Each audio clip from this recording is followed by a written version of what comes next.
रहा है। आग लगी है सीने में तो हुक्मरां सब व्यस्त है, खून गरीब का पीने में तो राम मंदिर या बाबरी का पक्ष नहीं मैं लाई हूँ। घायल भारत चीख रहा है, चीख सुनाने आई हूँ।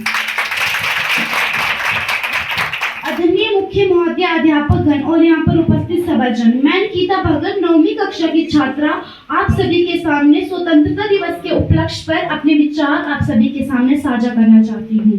महोदय, दर्द हद से तब गुजरने लगता है जब मेरी आंखों के सामने ताज पुलवामा, छत्तीसगढ़ में शहीद हुए जवानों के शत विशत अजले शरीर के टुकड़े, रेत के टीलों पर जाती लाशों के ढेर और कश्मीर के खून से लाल रंग की सड़कों के दृश्य सामने आते हैं। महोदय, अब तो हमारा तिरंगा झंडा भी हमसे ये पूछने लगा है कि क्या बात है भारत, आजकल फहराने से ज्यादा मैं कफन में दफनाने के काम आ रहा हूँ। महोदय, हृदय तो उस दिन फट गया जिस दिन बूढ़ी माँ अपने बेटे के चित्रों को देखकर बोली कि साहब आप तो भर्ती में 1 इंच भी कम नहीं कर लेते, तो मैं यहाँ आधा शरीर कैसे ले लूं। आज इन मानव अधिकारों के कारण नाखूनी हंसती है और शहीद हुए हमारे जवानों की आंगनों की तुलसी रोती है। जब एक शहीद हुए जवानों की विधवा की वेदना चीख चीख कर कहती है कि प्यार भी भरपूर गया, मांग का सिंदूर गया, नन्हे नौनी हालों की लंगोटियां ही चली गई, छोटी छोटी बेटियों की चोटियां ही चली गई, बाप की कमाई गई, भाई की पढ़ाई गई। ऐसा एक विस्फोट हुआ पता ही चला नहीं, जिस्म की कहीं बोटियां चली गई और आपके लिए तो एक आदमी मरा है साहब, किंतु मेरे घर की तो रोटियां ही चली गई, मेरे घर की तो रोटियां ही चली गई।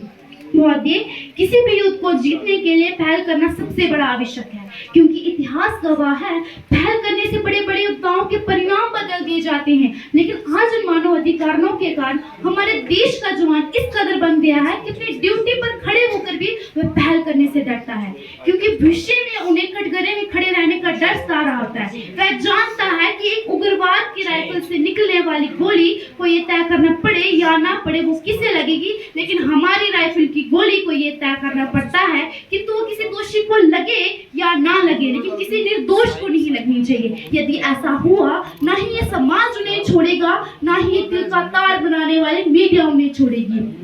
पिछले विगत 70 वर्षों में हमारा देश तकनीकी में आगे बढ़ा है, विज्ञान में आगे बढ़ा है, हर क्षेत्र में आगे बढ़ा है। अगर आज भी खड़ा है ना तो अपनी मानसिकता के कारण। पिछले 70 वर्षों में जो रूढ़िवादी परंपराएं चल रही आ रही है ना, आज भी हम उनसे पीछा नहीं छुड़ा पा रहे हैं। मैं उस समाज के ठेकेदारों के प्रति चोट करना चाहूंगी कि नफरत पूरी है न पालो इसे, नफरत पूरी है न पालो इसे, दिलों में खलश है निकालो इसे, न तेरा न मेरा न इसका न उसका, ये हम सब का वतन है बचा लो इसे, ये हम सब का वतन है बचा लो इसे। सरहद पर खड़े हर उस नौजवान को मैं सच सच नमन करती हूँ। उनकी माताओं के लिए चंद बातें कहना चाहती हूँ, जरा गौर फरमाइएगा। मौत की मंडियों में भर भर के बोलियां दी हैं, मौत की मंडियों में भर भर के बोलियां दी हैं। अरे जब भी मांगी है वतन ने कुर्बानियां, माओ ने भर भर के झोलियां दी हैं, माओ ने भर भर के झोलियां दी हैं। मैं अपनी वाणी को विराम देते हुए कहना चाहूंगी कि भारत कोई भूमि का टुकड़ा नहीं, ये एक जीता जाता राष्ट्रीय पुरुष है।